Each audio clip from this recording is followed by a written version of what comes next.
오늘은 잃어버린 영혼을 찾으시는 하나님의 마음이라는 제목으로 하나님 말씀을 전하도록 하겠습니다. 이 성경 전체의 주제를 한마디로 요약하면 무엇일까요? 바로 하나님의 사랑입니다. 하나님의 사랑이에요. 특별히 잃어버린 한 영혼에 대한 하나님의 사랑이라고 말할 수 있을 것입니다. 저명한 신학자 칼 바르트 교수가 한 번은 학자들이 모인 세미나에서 이런 질문을 받게 됐습니다. 교수님은 성경에 대해서 일평생 동안 많은 연구를 하셨는데 한마디로 이 성경의 진리가 무엇이라고 생각을 하십니까? 그러니까 이게 바르트 교수가 미소를 띠면서 성경은 결국 예수 사랑하심은 성경에서 배웠네. 우리들은 약하나 예수 권세 많도다. 날 사랑하심, 날 사랑하심, 날 사랑하심 성경에 쓰였네 라는 한마디로 요약할 수 있습니다 라고 대답을 했어요. 그러자 그 자리에 참석했던 이 학자들이 웃음을 터뜨렸습니다. 그러니까 대학자니까 학문적으로 대단한 어떤 진리를 말해줄 줄 알았는데, 그러니까 지금 대답한 걸 보니까 우리 어린이들이 많이 찬양하는 예수 사랑하심의 가사잖아요. 하지만 그 대답 속에는 이 최고의 학자가 평생을 연구한 결과가 나타나 있었던 것입니다. 정말 그래요, 여러분. 예수님께서 우리를 사랑하신다, 하나님 아버지가 우리를 뜨겁게 사랑하신다 라고 하는 이 사실은 성경 전체를 포괄하는 중심 메시지입니다. 세상 사람들은 성경을 갖다가 하나의 경전이다, 대단한 어떤 도덕적인 진리가 들어있는 그런 책이다 라고 할지 모르겠습니다. 하지만 여러분, 성경을 정말 제대로 읽어본 사람이라고 한다면 영혼을 애틋하게 사랑하시는 하나님의 그 깊은 사랑을 느끼고 체험하게 됩니다. 성경의 매 장마다 우리를 사랑하시는 그 하나님의 눈물이 담겨져 있다라고 하는 것을 깨닫게 되는 거예요. 이 사도 바울의 고린도 사역은 가히 역경의 연속이었습니다. 곳곳에서 이어지는 저항으로 어려움이 이만저만이 아니었던 거예요. 그렇게 힘겨운 사역이 계속이 됐지만 하나님은 여러 가지 방법으로 바울을 도와주시는 것을 우리가 보게 됩니다. 브리스길라와 아굴라 부부를 로마에서 빼내어서 보내주잖아요. 우리 아는 것처럼 이 두 부부가 얼마나 사도 바울을 지혜롭게 잘 도왔습니까? 또한 실라와 디모데까지 팀에 합류시켜줘서 말 그대로 지혜의 사람들 아닙니까? 사도 바울을 잘 도와주는 것을 보게 되죠. 급기야 밤에 환상 가운데 나타나셔서 직접 이렇게 확신을 심어주시면서 말씀을 하십니다. 오늘 9절 10절 말씀이죠. 밤에 주께서 환상 가운데 바울에게 말씀하시되 두려워하지 말며 침묵하지 말고 말하라. 내가 너와 함께 있음에 어떤 사람도 너를 대적하여 해롭게 할 자가 없을 것이니 이는 이 성 중에 내 백성이 많음이라 하시더라. 하나님은 지금 거의 울면서 이 말씀을 하고 계시는 거예요. 이 도시에 내 백성이 많음이라. 하나님께서 고린도를 포기할 수 없었던 이유, 정말 폐역의 도시, 여러 가지 정말로 하나님을 대적하고 있던 그 도시를 포기할 수 없었던 이유에 대해서 말씀해 주고 계시는 거예요. 사랑하는 성도 여러분, 이것이 이 땅을 바라보시는 하나님 아버지의 마음입니다. 이 도시, 이 땅에 내 백성이 많음이라. 우리가 만일 이 같은 하나님의 마음을 무시한다라고 한다면 과연 여러분, 우리가 예수님의 사람이라고 말할 수 있을까요? 하나님의 자녀라고 할 수 있을까요?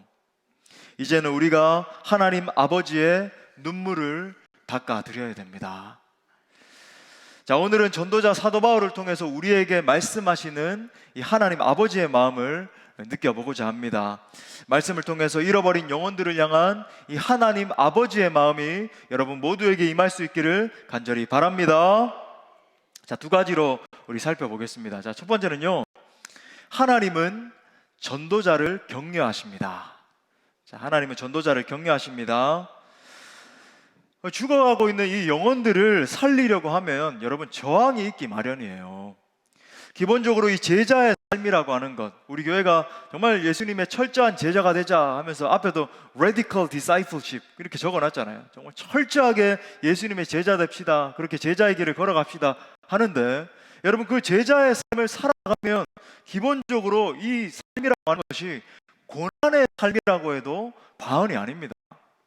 전도와 선교의 사명을 감당하기 위해서는 여러 가지 이 고난의 짐을 짊어져야 된다라고 하는 거예요. 왜 그럴까요? 지난주에 제가 언급드렸던 것처럼 이 전도와 선교에는 영적 전쟁이 동반되기 때문에 그렇습니다. 원수 마귀가 한 영혼이 죽게 돌아오는 것을 가만히 두고 보지를 못하는 거죠. 이 고린도후서 4장 4절 말씀에서 이렇게 말합니다. 그 중에 이 세상의 신이 믿지 아니하는 자들의 마음을 혼미하게 하여 그리스도의 영광의 복음의 광채가 비치지 못하게 함이니 그리스도는 하나님의 형상이니라. 그러니까 사악한 이 대적 사탄이 가만히 내버려 두질 못하는 겁니다. 우리가 전도를 하고 이 영혼을 향해서 공을 들이고, 그죠? 매뉴얼을 따라서 선물도 하고 할 때 이 귀신 마귀 사단이 한 영혼이 돌아오는 것이 가장 귀한 일이니까 가만히 내버려 두질 못하는 거예요. 어떻게 해서든지 방해하고 막 만남을 이렇게 주선해 놨는데 그게 막 결렬되게 만들고 심지어 막 이상한 마음이 들게 만들어서 대체 너 무슨 의도를 가지고 이렇게 나에게 접근하는 것이냐 막 오해를 하게 만들고 어떻게 해서든지 이 영혼 가운데 복음이 들려지지 못하도록. 사도 바울의 고린도 사역도 여러분 그랬습니다. 그러니까 1차 전도 여행의 마지막 단계로 이 바울 일행이 아테네를 거쳐서, 아덴이라고 표현되어 있죠. 아테네를 거쳐서 이제 고린도 지역으로 가게 됐어요. 아테네와 마찬가지로 사람들은 갖가지 우상을 숭배하고 있었고 형이상학적인 철학을 추구하는 그런 사람들이 있었던 겁니다. 아테네에도 여러분 아시는 것처럼 철학적인 사람들, 에피크로스 학파와 스토아 학파 막 이 궤변론자들이 나와가지고 사도 바울과 막 논쟁하는 그런 장면들이 나오잖아요. 그러니까 사도 바울도 얼마나 똑똑한 사람입니까? 여러 가지로 논증을 하고 하나님의 말씀을 이렇게 대변을 하는데, 변증을 하는데, 그러는 가운데 많은 이렇게 회심자들을 얻지 못했습니다. 여러분 아시죠? 그 장면들 기억하시죠? 많은 사람들이 하나님 앞에 나오지 못했어요. 얼마나 논증도 하고 했지만. 근데 이 고린도에도 와보니까 똑같이 이제 그리스와 로마 철학이 그 당시 지배하던 그런 사회 아니었습니까? 그러니까 아테네 그 옆에 건너서 이제 바닷가에 있던 그 지역이 바로 고린도 지역 아니었어요. 그러다 보니까 복음을 전했음에도 불구하고 받아들이질 못하는 겁니다. 철학적인 사고를 하면서. 그리고 우리가 잘 아는 것처럼 아테네에서도 열심히 복음 전도를 했음에도 불구하고 많은 전도의 결과가 일어나지 못했고 조직적인 방해가 막 일어나기 시작하는 겁니다. 그러니까 바울이 심적으로 큰 압박을 받는 가운데 지금 고린도로 오게 된 거예요. 근데 고린도의 상황이 더 좋지를 못하는 겁니다. 당시에 이제 고린도 그러면은 상업적인 요충지였어요. 그러니까 동양과 서양의 문물이 이렇게 교환되던 곳. 그러니까 동양 지역, 이제 터키 지역을 바로 지나서 그러니까 넓은 이 아가야 지방이 있고 그 밑에 있는 이제 배가 이제 지나다니면서 동양과 이 유럽 지역의 서양의 문화가 교류하던 곳. 그 지역이 바로 이제 고린도 지역이었거든요. 여러분 보십시오. 그러니까 여러 가지 문물이 오가면서 이렇게 항구로서 도시가 발달해 있고 동서양의 문물이 이렇게 왔다 갔다 했다라고 하는 것이 무엇을 의미하냐? 돈이 그곳에 모였다라고 하는 거예요. 쉽게 말해서. 여러분 돈이 모이면 어떤 일이 일어날까요? 윤리적, 도덕적으로 타락하기 시작하는 겁니다. 사람들이 돈을 쥐게 되니까 타락이 일어났다. 그래서 여러분 우리 고린도전서에 보면은 사도 바울이 이 고린도 교회까지 이 타락하는 모습이 막 나타나기 시작하면서 겉으로는 은사가 막 터져 나오고 능력이 터져 나오는데 그 수면 아래에 보니까 얼마나 음란하고 배역하고 그런 일들이 막 열매들이 맺혀지기 시작하는 거예요. 그래서 사도 바울이 안타까워하면서 편지를 쓰고 있잖아요. 그래서 사도 바울도 정말 음란과 폐역이 난무하고 여러 가지 힘겨운 상황들이 막 이렇게 일어나기 시작을 하니까 고린도 교회 성도들에게 심지어 이렇게까지 말합니다. 사역을 하다가 사도 바울이 깊은 자기 자신의 심경을 토로하는 장면이 나와요. 고린도전서 2장 3절에 보니까 이렇게 말해요. 내가 너희 가운데 거할 때에 약하고 두려워하고 심히 떨었노라. 대사도였던, 능력이 출중했던 사도 바울도 지금 이렇게 말하는 거예요. 내가 너희 가운데 고린도 교회에서 사역을 할 때 얼마나 심령이 약하고 두려워하고 심히 떨었다 이야기를 하는 겁니다. 말씀을 준비하는데 정말 같은 설교자로서 사도 바울의 이 마음이 깊이 공감이 되는 거예요. 작년에 이 코로나 후유증이 점점 이렇게 심해지기 시작했을 때 이런 비슷한 마음이 제 마음 가운데 솔직히 드는 겁니다. 브레인 포그가 막 점점 심해져 가지고 아침에 일어날 때마다 막 머리가 깨질 것 같고 막 눈도 시뻘개지고 하니까, 그러니까 심지어 우리 장로님들이 제가 막 눈이 막 충혈이 돼 가지고 이게 계속 지속이 되고 너무 빨가니까는 목사님 이거 어떻게 하면 좋습니까? 너무 염려를 하실 정도로 그게 막 지속이 되는 거예요. 그러니까 몇 개월 지나면 좀 괜찮아지겠지 하면서 나름 막 산소 공급이 안 돼서 그런가 하면서 막 뛰기도 하고 뭐 약도 먹어보고 한약도 먹어보고 했는데 점점 더 심해지는 겁니다. 그러다 보니까 인간의 연약한 마음에 이런 생각이 드는 거예요. 하나님, 이 목회는 건강해도 힘이 드는 건데 왜 저를 이렇게까지 아프게 만드셨습니까? 더군다나 하나님 건축까지 하고 있는데 이건 너무하신 것 아닙니까? 이런 마음이 막 드는 겁니다. 한편 속도 상하고 하나님의 계획이 대체 무엇인지 막 답답한 마음이 드는 겁니다. 그러던 와중에 오늘 이 사도 바울의 고백과 같은 동일한 마음이 깨달아지기 시작하는 거예요. 요 바로 3절 바로 다음에 고린도전서 2장 4절부터 5절에 보니까 이렇게 말합니다. 내 말과 내 전도함이 설득력 있는 지혜의 말로 하지 아니하고 다만 성령의 나타나심으로 능력으로 하여 너희 믿음이 사람의 지혜에 있지 아니하고 다만 하나님의 능력에 있게 하려 하였노라. 기도를 하는 가운데 정말로 사도 바울이 했던 이 고백이 저의 마음 가운데 실제적으로 와닿기 시작했어요. 내가 만약에 건강하고 펄펄 날았으면 얼마나 자고해졌겠는가. 내가 약해지고 힘이 빠지고 아무것도 할 수 없는 상태가 되니까 온전히 주님이 역사해 주시는구나. 온전히 주님이 영광 받으시는구나. 그러면서 동시에 깨달아지는 것이 이런 것이 사역의 길이구나. 이렇게 약하고 힘듦을 감내하면서 그래도 십자가 생각하면서 앞으로 나아가는 것이 사역의 길이구나. 이렇게 깨달아지기 시작한 겁니다. 아무튼 이 고린도에서의 여러 가지 상황이 사도 바울을 두렵게 하고 떨리게 하고 힘들게 만들었어요. 회당장 그리스보와 온 집안이 예수를 믿기 시작하자 대적들이 갑자기 막 조직적으로 일어나서 사도 바울의 사역을 대적하고 공격하기 시작하는 겁니다. 그러니까 이제는 공격을 너무 많이 당하다 보니까 사도 바울이 지치게 된 거예요. 그러니까 지칠 대로 지쳐서 사도 바울의 마음 가운데 이제는 도저히 사역을 감당하지 못하겠다. 실제로 그렇게 고백을 하거든요. 내가 이제는 사역을 내려놔야 되겠다. 도저히 감당하지 못하겠다. 이런 심령 상태까지 오게 된 겁니다. 바로 그때 이제는 하나님 내가 도저히 못하겠습니다. 그런 마음이 들었을 때 하나님이 성령으로 말미암아 직접 나타나셔서 힘을 주신 것이 바로 오늘 우리가 읽은 본문이에요. 자, 다시 한 번 더 우리 9절과 10절 말씀 읽어보겠습니다. 시작. 밤에 주께서 환상 가운데 두려워하지 말며 침묵하지 말고 말하라. 내가 너와 함께 있음에 어떤 사람도 너를 대적하여 해롭게 할 자가 없을 것이니 이는 이 성중에 내 백성이 많음이라 하시더라. 아멘, 아멘. 이 하나님의 격려에 힘입어서 하나님 아버지, 제가 앞으로 나가겠습니다. 제가 다시 한 번 더 힘을 내서 일어나서 하나님의 복음을 전하겠습니다. 이 결단이 일어나면서 하나님이 정해주신 그 기한까지 사도행전이 1년 6개월 동안 더 머물면서 하나님의 복음을 전한 겁니다. 그래서 여러분 11절 말씀이 그냥 말씀이 아니에요. 정말 가슴 뜨거운 말씀이죠. 1년 6개월을 머물며 그들 가운데서 하나님의 말씀을 가르치니라. 아멘, 아멘.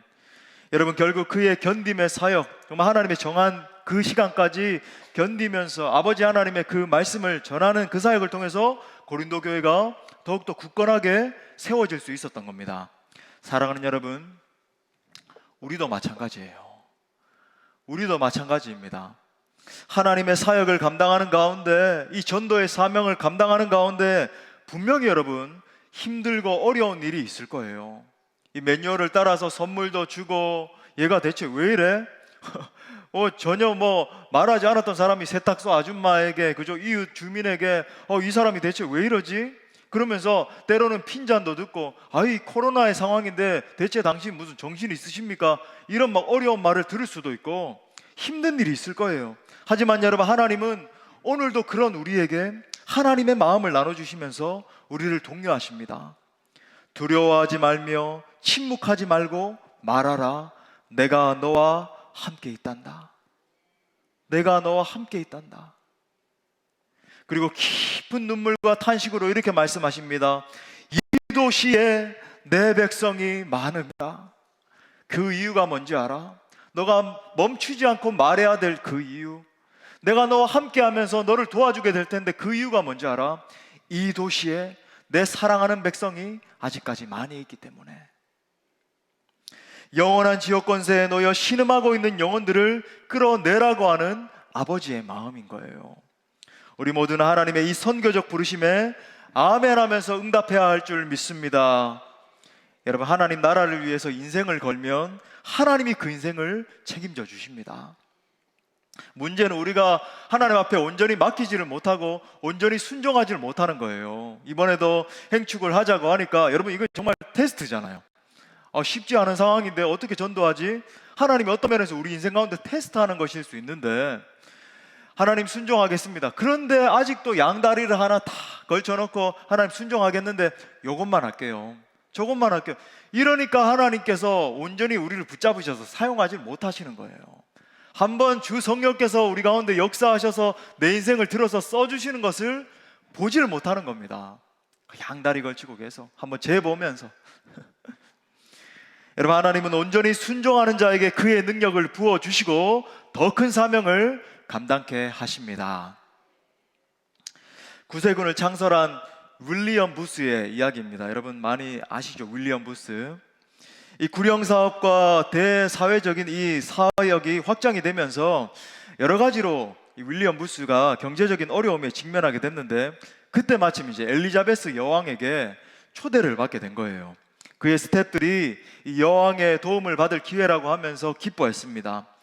하지만 여왕이 이제 업적을 치하를 하면서 제가 여러분에게, 당신에게 좀 도와줄 일이 없겠습니까? 이렇게 물었을 때 윌리엄 부스가 이렇게 대답을 했습니다. 전도자에게 잃어버린 영혼의 구원 말고 무엇을 구할 일이 있겠습니까? 더 많은 영혼을 제가 구원할 수 있도록 기도해 주십시오.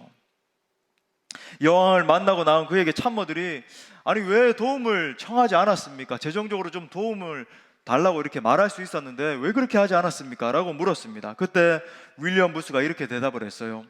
우리가 주님의 유일한 관심을 이행한다면 나머지는 그분이 책임지시지 않겠습니까? 윌리엄 부스가 얼마나 하나님 나라 확장에만 전념한 사람이었는가를 알 수 있는 대목이죠. 여러분, 하나님은 복음을 전하는 개인과 교회를 반드시 책임져 주십니다. 이렇게 말씀하시잖아요. 여러분 가슴에 새기면서 우리 마태복음 6장 33절 말씀 우리 읽겠습니다. 시작. 그런즉 너희는 먼저 그의 나라와 그의 의를 구하라. 그리하면 이 모든 것을 너희에게 더하시리라. 아멘, 아멘. 오직 복음을 전하기 원하는 우리 공동체를 하나님께서 책임져 주시고 크신 은혜를 주실 줄 믿습니다.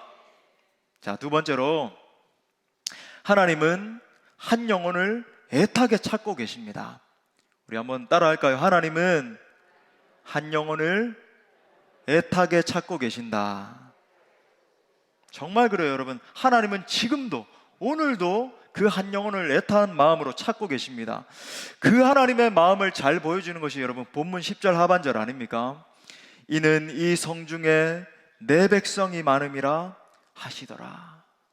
마치 요나에게 말씀하신 것처럼 이 성중에 내가 사랑하는 육축도 많이 있고 아직도 좌우를 분별치 못하는 12만 명이 있는데, 여러분 성경에 보면 잃어버린 인간을 끊임없이 찾아오시는 이 하나님의 사랑이 계속해서 나온다는 것을 우리가 알 수 있어요. 창세기 3장에 보면 하나님과의 이 약속을 어기고 범죄한 아담, 이 아담을 찾아오시는 하나님을 볼 수 있습니다. 창세기 3장 9절에 보니까 여호와 하나님이 아담을 부르시며 그에게 이르시되 내가 어디 있느냐, 내가 어디 있느냐. 여러분 이것은 하나님이 우리 인간에게 던지신 최초의 질문입니다. 최초로 던지신 질문이 바로 이 질문이었어요. 아담아, 내가 어디 있느냐. 근데 여러분 좀 이상하지 않아요? 하나님 입장에서 생각을 해보면 자기 자신에게 반역한 인간 아닙니까? 그렇게 신묘막측하게 자기 자신의 형상을 부어서 그렇게 아름다운 존재로 창조했는데 반역한 인간 아니에요? 배반한 인간 아닙니까?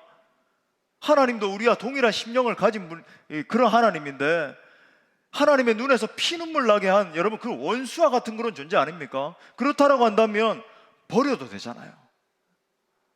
아니, 영원히 그냥 삭제해버리고 다시 또 다른 자기의 형상을 닮은 다른 존재를 창조해도 되는 것 아니겠습니까? 여러분, 성 안셀무스, 신학자 안셀무스가 던진 질문이 바로 이 질문이었거든요. 하나님 분명히 우리를 삭제해버리고 다른 존재를 창조해버려도 되는데, 여러분, 하나님은 그렇게 하지 않으시고 다시 그 자기 자신을 반역하고 배반한 그 인간을 찾아오셔서 아담아 아담아 내가 어디 있느냐. 여러분, 바보 하나님 아니에요. 왜 바보같이 다시 찾아오냐고요. 아담아 아담아 내가 어디 있느냐. 선악과를 먹으면 반드시 죽는다고 하셨지만 하나님은 아담을 심판하시려고 찾은 것이 아니었습니다. 여러분 잘 아시는 것처럼 하나님은 그의 모든 죄와 허물을 덮어주시면서 은혜의 가죽옷을 입혀주시잖아요. 이 가죽옷이 여러분 예수 그리스도를 상징하는 것 아닙니까? 수치를 덮어주시는 하나님, 부끄러움을 감싸주시는 그 하나님. 또 창세기 4장에서도 사람을 찾으시는 하나님의 모습은 계속됩니다. 가인이 동생 아벨을 돌로 쳐 죽이는 인류 최초의 이 살인사건이 등장하지 않습니까? 그때도 하나님은 가인을 찾아가셔서 내 아우 아벨이 어디 있느냐, 내 아우 아벨이 어디 있느냐. 궁극적으로 하나님은 살인자 가인을 처벌하시려고 죽은 아벨을 그렇게 찾았던 게 아니에요. 아벨 죽은 거 이미 아셨잖아요. 죄를 범한 한 인간을 두고, 저 가인을 두고 불쌍하신 거예요. 너무나 안타까우신 겁니다. 나의 형상으로 창조된 한 존재인데 저렇게 사람을 죽이는 엄청난 끔찍한 범죄까지 저지른 그 가인. 여러분, 그것을 알 수 있는 게 뭐냐면, 처벌하시려고 하는 의도가 아니라는 걸 알 수 있는 게 뭐냐면, 이후에 가인에게 가인의 표를 주심으로 말미암아 누구든지 가인에게 해코지하고 공격을 하면은 내가 가만히 두지 않을 거야. 가인의 표를 주셔서 보호하시는 것을 우리가 볼 수 있잖아요. 여러분, 이처럼 하나님은 계속해서 범죄한 인간을 찾아오십니다. 끔찍하게, 여러분, 영원히 소멸돼도 부족한 그 초라하기 짝이 없는 수치스러운 그 인간을, 나 같은 존재를 끊임없이 찾아오시는 것이 여러분 성경 이야기더라고요. 벌지시르고 찾아오시는 것이 아니라 회복 주시기 위해서. 여러분, 진정한 구원의 의미가 그것 아닙니까? 구원은 단지 내가 예수 믿어서 나 혼자 뭐 행복해지고 죽은 다음에 천국 가고, 그게 아니잖아요. 진정한 구원은 하나님이 나 같은 죄인을 찾아오셔서 온전히 회복시켜 주셔서 영원히 그는 빛 거룩한 진리 정말 선포하라 선하신 주님이십니다, 찬양할 수 있는 존재로, 영원히 하나님의 아름다우심을 바라볼 수 있는 존재로 만들어 주시는 것이 여러분 구원 아닙니까? 회복시켜 주심으로 말미암아 하나님과의 거룩한 그 친밀한 관계를 회복시켜 주시는 것이 여러분 구원이라고 하는 거예요. 자, 이렇게 사람을 찾아오시는 하나님의 정말 애절한 몸부림이라 그럴까요? 그 몸부림의 절정이 무엇입니까? 예수 그리스도의 성육신 사건입니다. 이 땅을 찾아오신 예수님, 거룩하신 하나님, 높은 곳에서 영원히 영광만 받으셔도 부족하는 그분이 보좌를 버리시고 죄인들인 우리를 찾아 이 땅에 오신 사건이 바로 예수 그리스도의 성육신 사건입니다. 예수님이 이 땅에 오신 가장 큰 목적은 바로 잃어버린 한 영혼을 찾으시는 것입니다. 예수님은 자신이 이 일을 위해 오셨음을 단 한순간도 잊지 않으셨어요. 마가복음 1장 38절에서 이르시되 우리가 다른 가까운 마을들로 가자. 거기서도 전도하리니 내가 이를 위하여 왔노라. 내가 이를 위하여 왔노라. 실제로 온 갈릴리를 다니시면서 회당마다 이르시면서 주의 복음을 전하셨잖아요. 갈릴리는 물론 넓은 지역은 아니었습니다. 도보로 근데 온 갈릴리 지역을 가셔야 됐기 때문에 정말 쉬운 일은 아니었어요.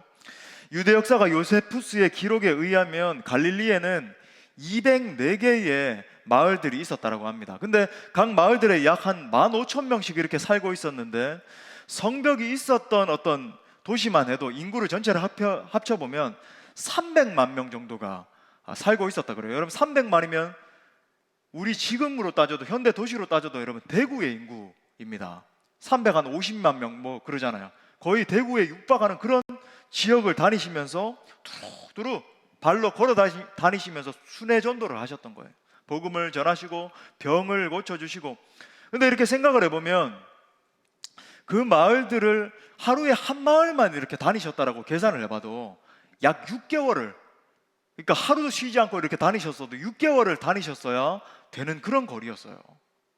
얼마나 열심히 묵을 여러분 호텔이라든지 여러분 여관이라도 있었습니까?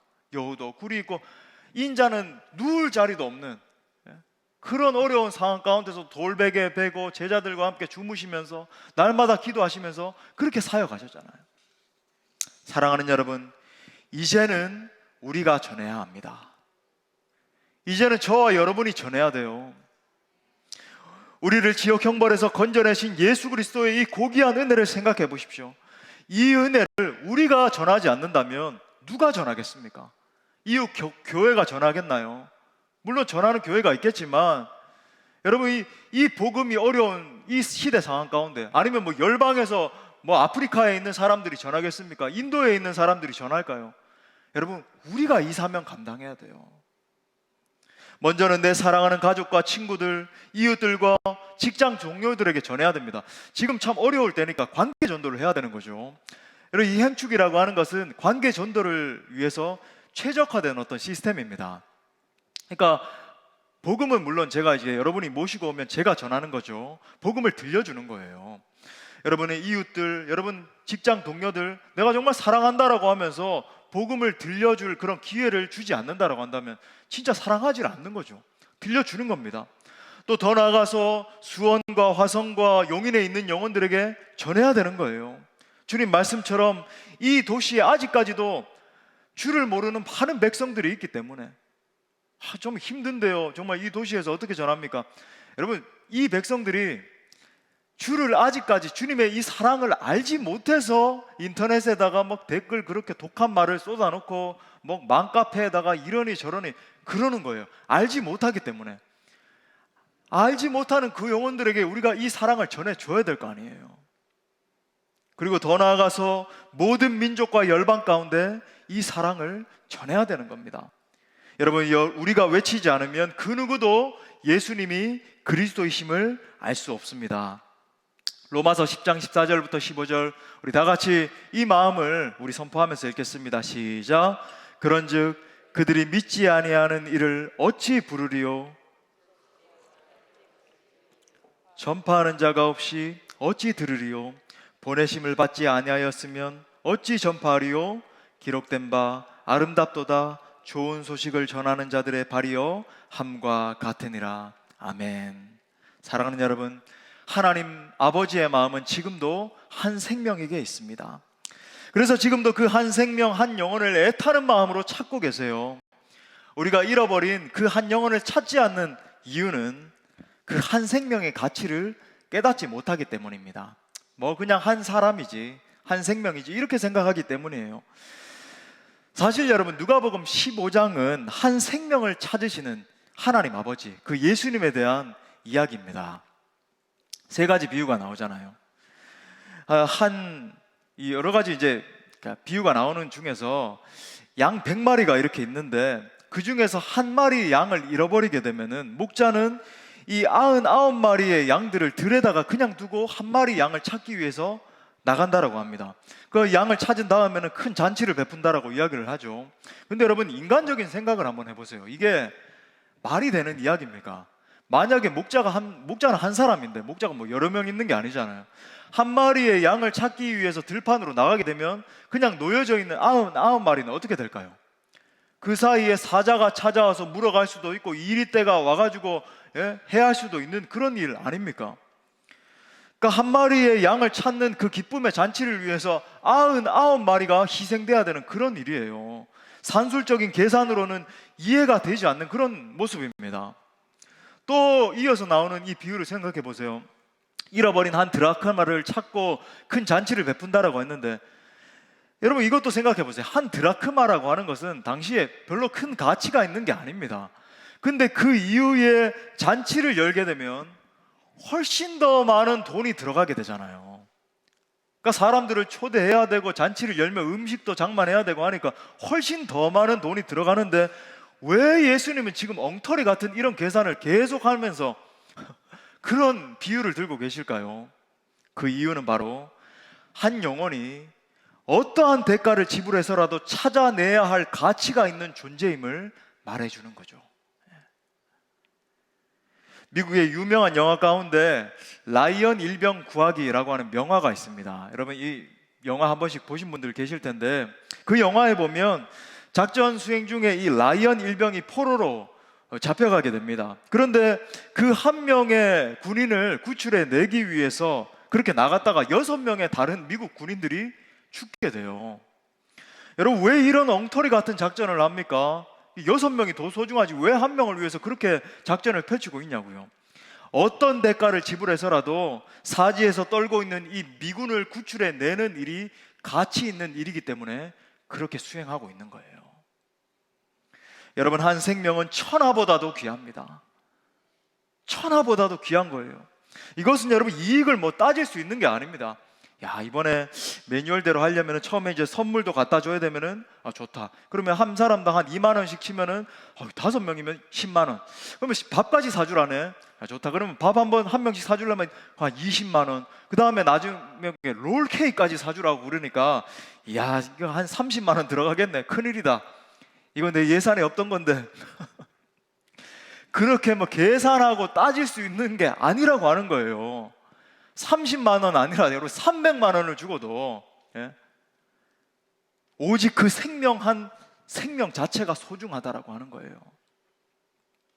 예수님은 우리 한 사람 한 사람을 얼마나 사랑하시는지 여러분 나같이 못난 존재, 나같이 잃어버린 한 마리 양을 건져내시기 위해서 자기 자신의 생명을 주셨습니다. 자기 자신의 생명을 주셨어요. 예수님의 피값을 주고 산 양들이 바로 여러분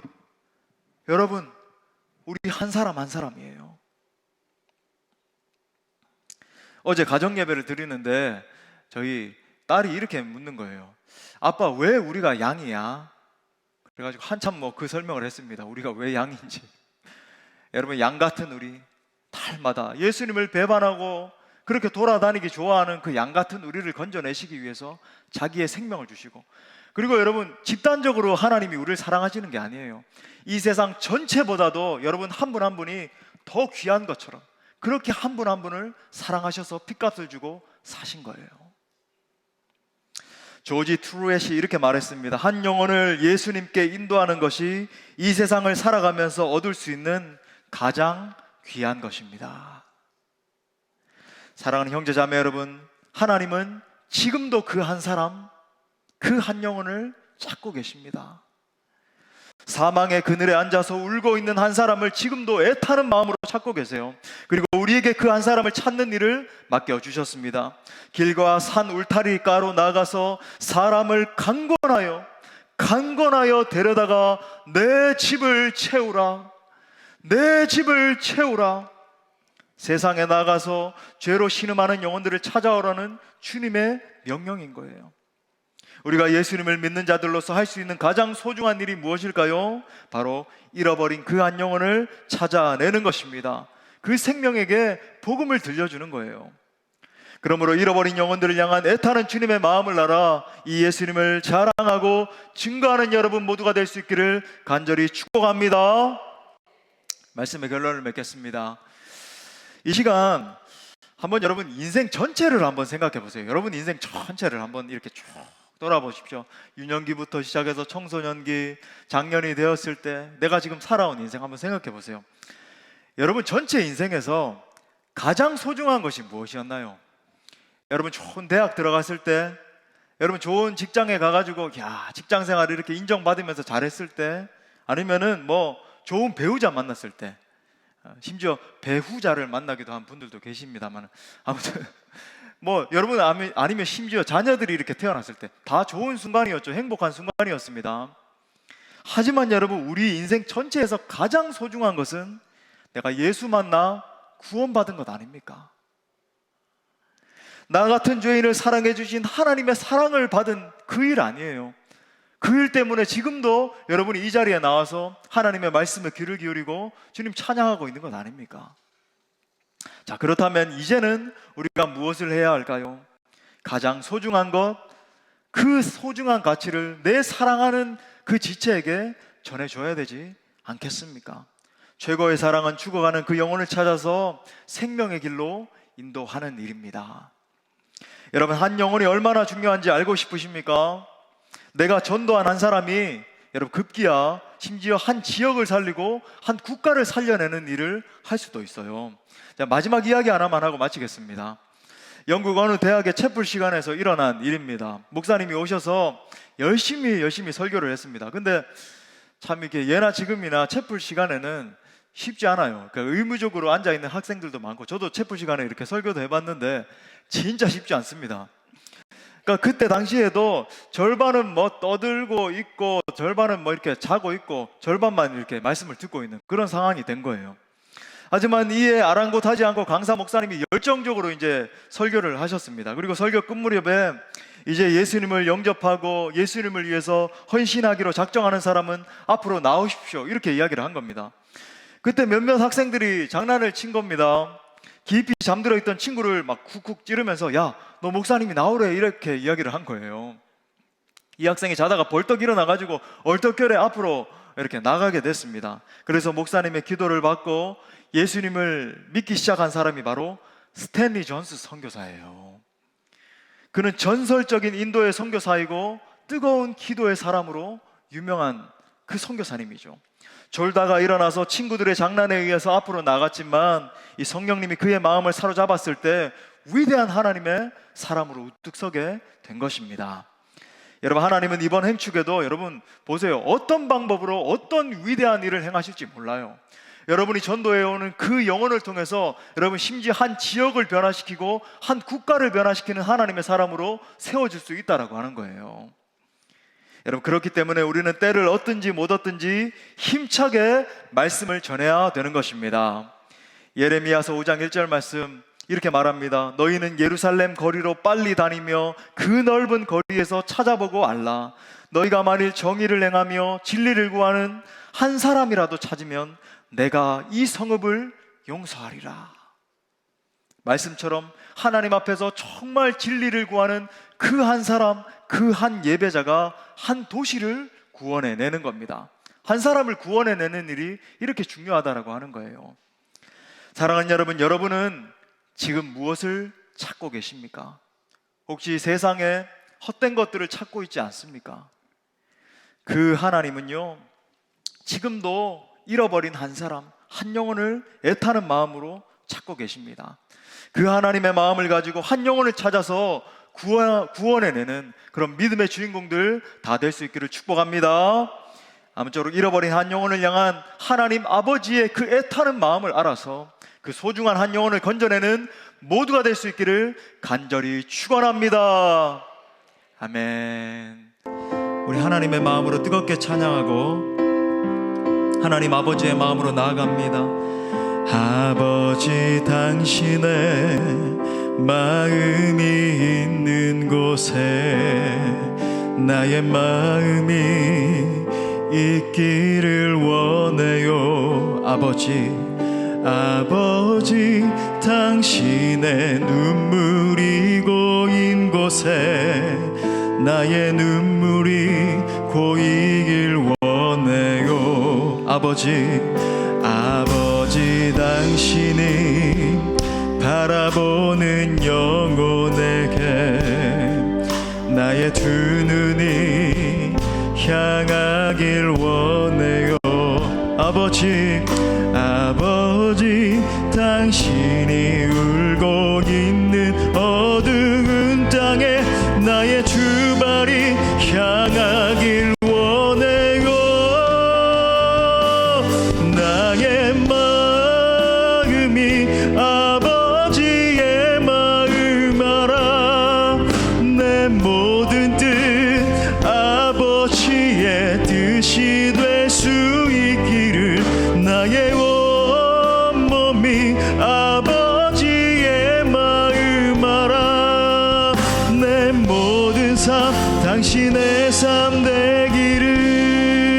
우리 다시 한 번 더 하나님 아버지의 마음으로 고백합시다. 아버지 당신의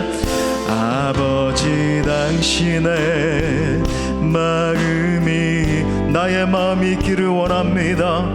나의 마음이 있기를 원해요. 아버지의 눈물이 아버지 당신의 눈물이 고인 곳에 나의 눈물이 고이길 원해요. 아버지 당신이 바라보는 영혼에게 나의 두 눈이 향하길 원해요. 아버지 당신이 울고 있는 어두운 땅에 나의 두 발이 향하길 원해. 우리 결단하는 마음으로 두 손 높이 들고 나의 마음이 아버지의 마음 알아. 내 모든 뜻 아버지의 뜻이 될 수 있기를 나의 온몸이 아버지의 마음 알아. 내 모든 삶 당신의 삶 나의 마음이 오면 나의 마음이 아버지의 마음 알아. 내 모든 뜻 아버지의 뜻이 될 수 있기를 나의 온몸이 아버지의 마음 알아. 내 모든 삶 당신의 삶 되기를. 우리 시간이 좀 갔지만 우리 말씀 붙들고 함께 기도합시다. 사랑하는 여러분, 여러분은 지금 무엇을 찾고 계십니까? 혹시 세상의 헛된 것들 찾고 있지 않습니까? 이 시간 지금도 잃어버린 한 영혼을 찾고 계시는 하나님 아버지의 마음으로 기도합시다. 작정한 영혼들 하나님 앞에 올려드리며 기도합시다. 하나님 아버지, 때를 얻든지 못 얻든지 말씀을 전파하라고 말씀하신 주님의 명령에 순종하길 원합니다. 이번 행축을 통해서 잃어버린 많은 영혼들이 주께 돌아오는 역사 일어나게 하여 주옵소서. 이 일을 통해서 저와 우리 공동체를 사용하여 주옵소서. 은혜를 베풀어 주시고 성령의 기름을 부어달라고 우리 함께 동성으로 기도합시다. 주여, 하나님 작정한 영혼들을 올려드리며 기도합니다.